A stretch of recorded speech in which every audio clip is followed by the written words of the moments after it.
Hello crafty friends, it's Alicia of the Call Me Crafty Al YouTube channel, and in today's video I will be sharing my fourth and final project for the Crafty Christmas collab hosted by Beth of Bourbon Creek Crafts here on YouTube. I hope you'll stick around and see what I'm going to make.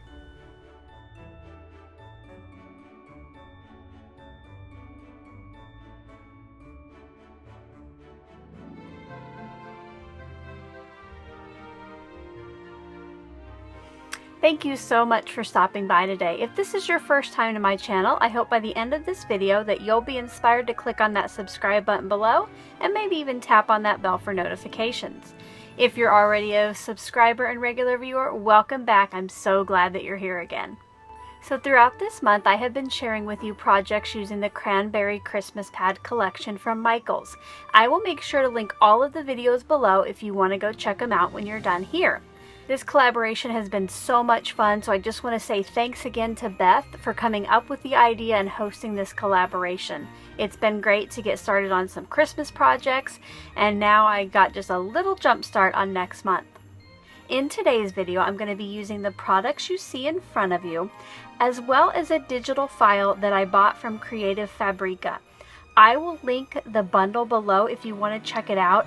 It has 40 holiday images. Some of them are a little bit snarky, some of them are serious, but it was on sale for $1. I don't know how long that's going to last, so you might want to go check it out.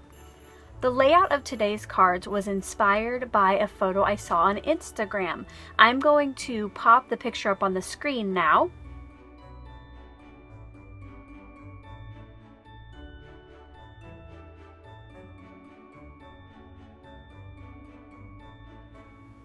And if you want to go check out her Instagram account, it is linked below. I just like that bold background and then the sentiment with that vellum behind it. For my background paper today, I will be using this. It has red poinsettias and there's gold foiled leaves. I am going to attempt to print my sentiments on this kind of, not really buffalo plaid, but there is kind of like a plaid or a flannel look to it. And then of course I got out a piece of vellum, and I will be foiling that with my gold foil. This is a roll I bought on Amazon years ago.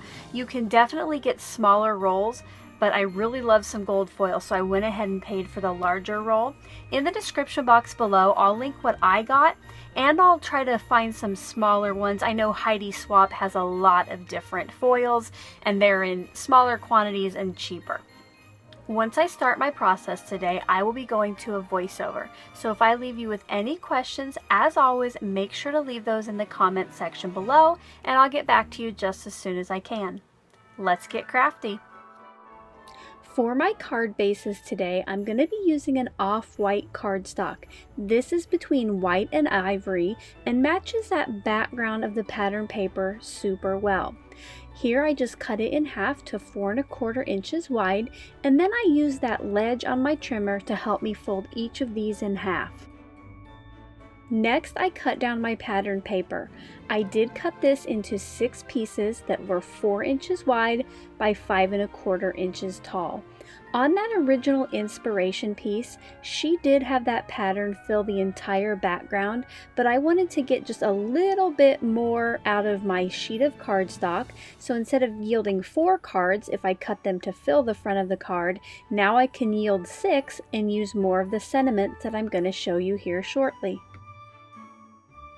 Something I did forget to show you in the video is I cut that other piece of pattern paper to 8 1/2 by 11 inches.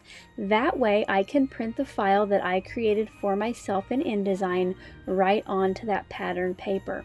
I do show you here quickly how I print. Every time I do this, I do just make sure that it's set to 100%. I do not want any scaling when I print. And then I always try to find where I can select thicker paper. So for my printer, it is in the printer settings, and then I had to play around just a little bit to find it, but I think it ended up being under print settings. So there you'll see I just changed it to thick paper, and then I clicked print, and here's what that final piece looks like.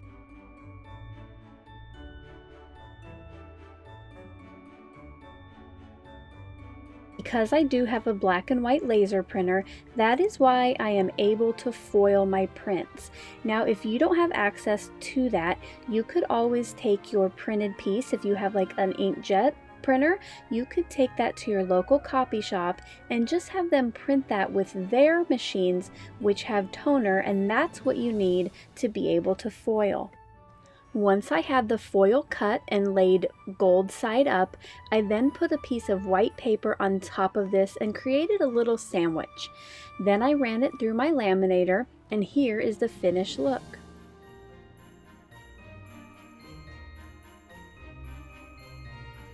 When I originally set up my file, I made sure that each of my images was 2 inches wide, and then I made sure to leave a 1/2 inch from top to bottom between each image. So once I've cut those down in 2.5 inch wide strips, I then just go in and try to cut an even border on the top and bottom.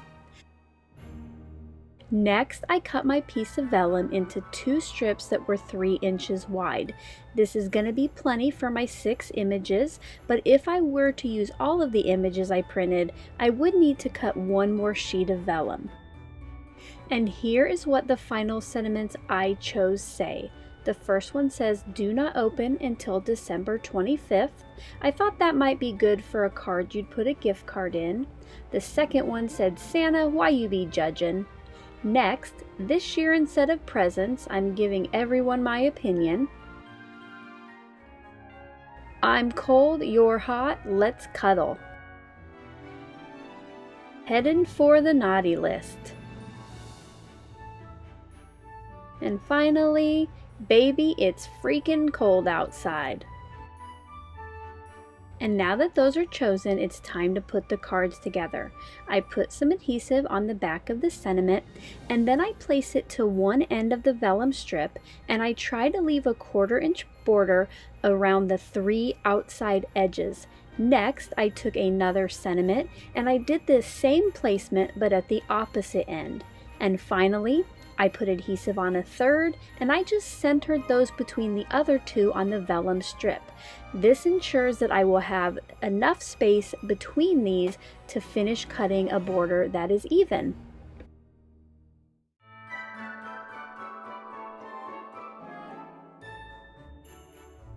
Once those were all adhered, I then used my trimmer to finish cutting these down. And because that vellum is see-through, I was able to use the 1/4 inch grid, or the 1/4 inch line that is to the left of my white cutting bar.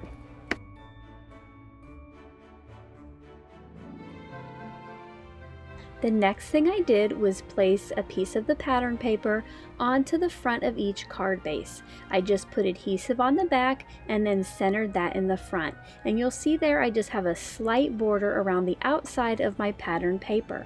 Once those were all done, I used my big blue roll of foam tape. You know I love this stuff.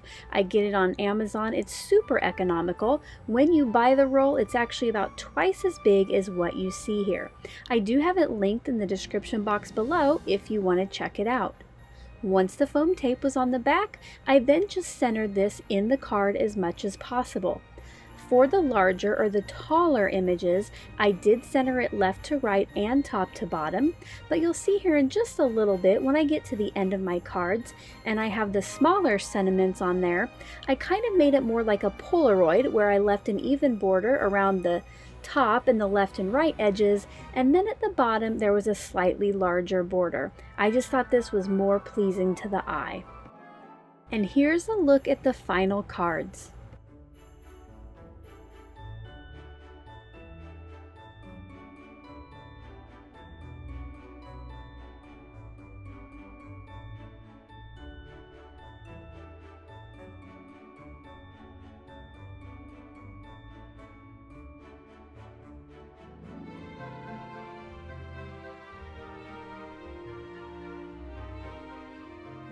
I hope you liked that look at how I created today's card. If you did, as always, I appreciate a thumbs up.